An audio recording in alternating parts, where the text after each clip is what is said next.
Welcome to Your Take. This is a review of the Hulu original teen drama Looking for Alaska. Looking for Alaska is based on a novel written by John Green and it's created by Josh Schwartz. Here is a trailer. Check it out from Hulu. Teenagers think they're invincible.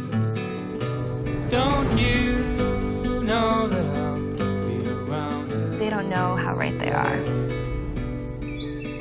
Sometimes you lose a battle, but mischief always wins the war. Catch some light and be alright. I'm not going to be one of those people who sits around talking about what they're going to do.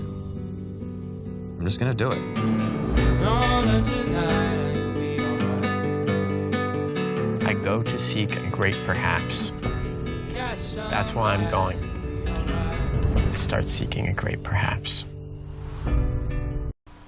Looking for Alaska was originally based on a novel by John Green.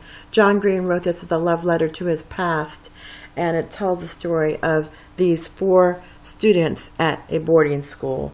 Charlie Plummer plays Miles, also known as Pudge. Christina Frost plays Alaska. Denny Love plays Chip, and Jay Lee plays Tamuko Hichito.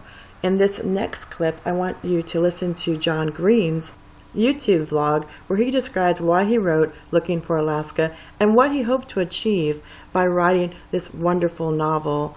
Listen to him speaking from his own words on YouTube. Check it out. Good morning, Hank. It's Tuesday. I spent the weekend with Charlie and Christine, or Miles and Alaska, and Sarah, their director. The 8-episode Hulu adaptation of my first novel, Looking for Alaska, is supposed to begin shooting soon, and I wanted to show them around my old haunts. The trip was supposed to be for them, so they could see the place I based Culver Creek on, but I realize now that it was mostly for me. We walked around the campus of my old high school, which looks vastly different from when I was a student there, but still somehow retains its spirit. We visited the gym, including our academic decathlon banners, toured the school's incredible art studios, and talked to some students. And then, after a while, Charlie and Christine wandered off to look at the campus while I chatted with a couple of my old classmates. When you write a book, you have to let it go at some point. You stop fiddling with the text, and the story is set in print, and then it isn't yours anymore. Not really.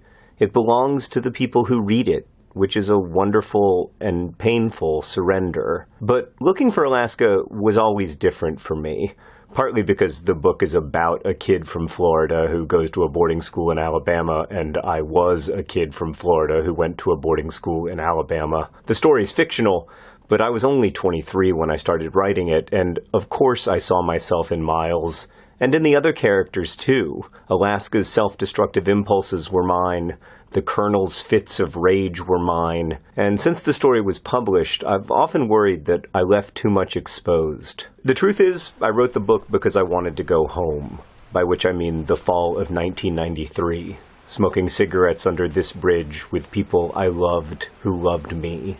I'd never loved peers like that before, ferociously, without any self-consciousness or fear. That couldn't last, of course, and it didn't.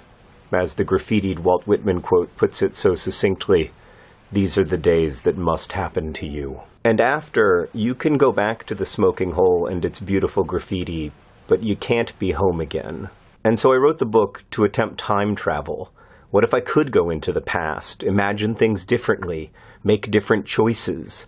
Maybe through fiction, I would be allowed back into the home from which time and loss had expelled me. But even after years of working on the book, I still had no answer for why the center cannot hold. What I learned along the way is that novels do not solve problems or heal wounds or whatever. When a story works, it's because the story, as Emily Dickinson put it, tells all the truth, but tells it slant.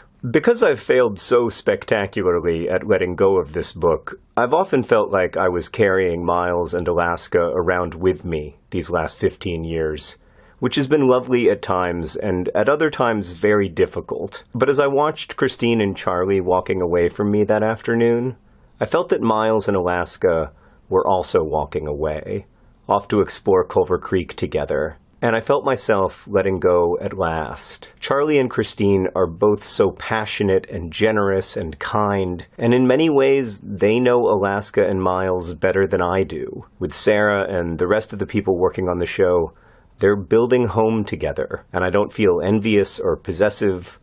I just feel grateful. There go Miles and Alaska, off to experience the adventures I imagined for them, yes, but also many more adventures. It's their story now, and I can't wait to see how they tell it. As well as being a novelist, John Green is also known for all of his vlogs on YouTube to his brother Hank Green. Hank and John also do Crash Course, which are educational channel teaching literature, history, science, and many other topics. With this show, the Looking for Alaska idea is really about looking for who this young girl really was, because these three boys who were her best friends did not really know all of her secrets and did not really understand her completely, but loved her as she was. And it is a beautiful, beautiful story. I encourage everyone to watch it. I give it a 4.5. Every teenager needs to watch this show, I believe. It's dramatic and it's very beautifully written and told. What's your take? Leave it in the comments below and score it from 1 being the worst and 5 being the best. Thanks for watching.